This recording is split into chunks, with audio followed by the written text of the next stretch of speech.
Ian Nepomniachtchi and Maxim Vachier-Lagrave here with us. The game finished in a draw.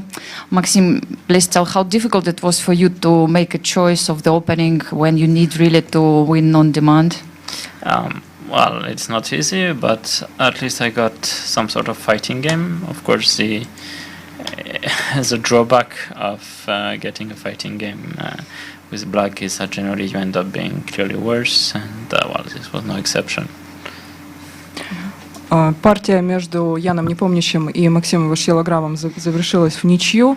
Максим Vachier-Lagrave говорит, что, конечно, когда выбираешь партию, где нужно бороться, в партии, в которой нужно бороться за победу, выбираешь дебют, в котором можно получить намного хуже, как и получилось. So, Jan, were you happy with the opening today? How was it going?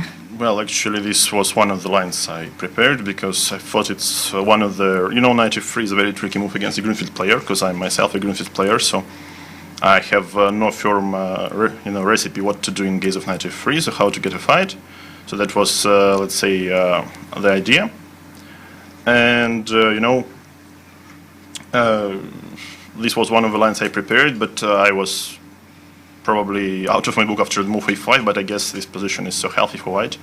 I think I didn't play in a precise way, but anyway, I got some good advantage, and I don't think it was, unless my move f takes g3, I'm more or less satisfied with what I did. Ян Непомнящий говорит, что на самом деле готовил этот вариант готовил как один из самых главных, и сам как игрок варианта Грюнфельд знаю, что конь f3 это принципиальный и неприятный ход для игрока в Грюнфельд, и как получить там перевес я не знаю, и после f5 я был вне подготовки. Yeah, so it was really not easy to get a fight, because if I got d6 then knight d4, e5, g. Well, I mean, I can also put my knight on c6, so I think it's quite ugly. I think they normally try to play knight e4, knight d6 instead of while my knight is on b1 or something. Yeah. После конь d4, e5 очень сложно получить борьбу. No, I knew this setup more or less. Yeah, anyway, the only trick here is like not to play knight d5 too early, because I think it was a game in a recent online event between Sasha and Dubov.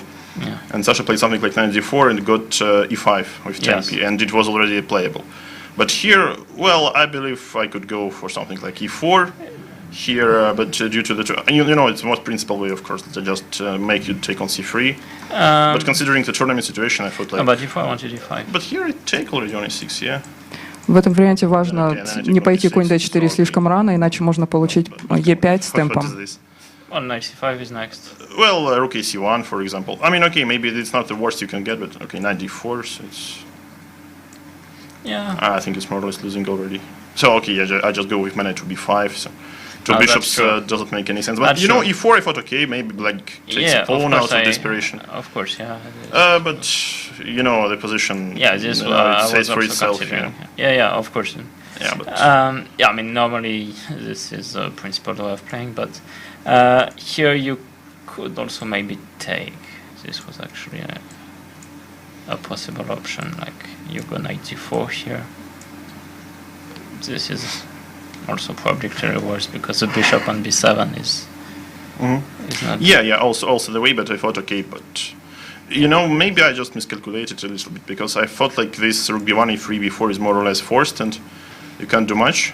Yeah. So and here I was calculating e4. Yeah, b4 takes knight e6, c5 is very principal.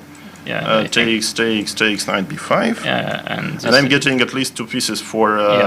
Well, it's good enough, yeah. At the very least, yeah. Yeah, you go queen b2 or rook c5. Or rook c5, so I choose the addition, and I guess it should be winning. Yeah. Maybe not winning, frankly speaking. These pawns on a king side only, but very safe. You're very safe. Yeah, very safe is the least I can say. Yeah. So anyway. e6, yeah, I guess before knight e6 is quite principal. You probably e4. have to play e4. I think e4 is interesting because I couldn't really see what to do instead. Yeah, I mean, of course, my idea first was to. Well, here I can also play bc5 actually. But I think this is very strong. And what now? Yeah, it was one of the ideas. Indeed, it was one of the ideas. So if rook e4, rook d6, rook e2, here queen e2, queen d6. Rook D1. Well, but with these ugly pieces like knight e6, bishop b7, of course, yeah, exactly. Shouldn't it be just? Yeah, it just completely lost. Yeah, bishop c8 and e5. Like if I add like one tempo to remodel my position, it would be sort of playable, but here it's not so. So I took. I expected hg, but fg gave me some sort of. Yeah. Not only you, many I guess commentators hg were, because like, I was like. I thought like rook f1 with temp is so great for me, and after c5, actually I calculated this line knight takes c5, and I thought it's like never good for you because at first I wanted queen g5. Oh, there is always knight f1 move if I'm here knight f1 is not so great. Why? So you can go the same like queen d8, but in general I'm not against. No, but I want rook a6 here because I'm going to play against the c4 pawn. Well, but no, I mean, okay, I was first, thinking like safety first. So yeah, no, but after queen g5, there's king h1. That's very strong. King h1, yeah, is also because nice if queen is king, no knight f. Yeah, perhaps. Otherwise, I would have gone queen g5. Yeah. Did c6 was possible after c5? I mean, what kind of variations will happen after? Yeah, c5 something. Yeah, this is of course good for Jan, but I thought it's maybe like at least there's some sort of. Yeah, it looks like very weird, like having all these pieces like b5, e6, b7, but in fact, yeah, it's not so simple to use because knight on e2 is also not that great. And the bishop on g2. Yeah, and once again, yeah, if it would be like hg3, then okay, it would be just another story. So I would have a 4 plan, but okay, here is I'm more or less forced, I guess, to take on. I'm more or less forced to take on c5. Yeah. So if I want to keep some advantage, so bc5 was critical, I guess. Yeah, and here I was like a bit too happy with my position, and after a few moves, But yeah, I think like it's so solid. So yeah, it's very solid. Okay, it's very nice blockade, but I'm not sure how easy it is to play for a really wide because could you double your rooks on f file, something like this, at least to try? Well, we ended up trading it on b8, so I thought like first I put my queen on c3. No, I think that was. But the problem is I can put my rooks on. I mean, double my rooks. But how do I get past this? I mean, and at some point, the rooks on the b file might, come with some. No, but my idea was to put my queen on c3, and then queen on c3. Let's say knight on e3 on g4. So in general, I didn't see a lot of tricks for black here. And exactly. How could you find these tricks with bishop on a6? Yeah, exactly. So like these pieces are blockading nicely, but. Yeah, so I just played rook b8, and here. Well, I mean, of course, white. I mean, Jan didn't need to do this, but. No, but here, I just checked Sasha's position, and I thought like Sasha gonna probably win because it's suddenly out of. I couldn't follow the whole game, but I felt like it's going to be. Very easy. Not sure what's going on right now there, but. После ферзь d8, ферзь c7 Максим был немного чересчур счастлив в своей позиции, но после этого быстро получил опять тяжелую позицию. Ян не мог найти, как быстро реализовать перевес, но очевидно, что позиция была для него лучше, но после того, как он увидел ситуацию на доске Александра Грищука и увидел, что тот, скорее всего, выигрывает, он стал упрощать. So you can say you were affected, actually. Your play was affected by what was happening on the other board, right? Mine, indeed. So, well... Да, моя игра была... Let's see if I was right or not, because, now it's knight endgame. They say knight is like pawn endgame. So this is like just one pawns up for white, so it should be an out, but it's never too late to blunder something. But at least да, моя игра зависела от ситуации на второй доске. Maybe we can scroll it back and just to see what happened, what was the critical moment? Where you actually agreed for a draw? Well, I mean, the moment where we agreed to a draw was somewhere here. So, like... even before. No, actually, I thought like Sasha will play something like here. Once he played e5 here, I guess. I thought like it's easy to...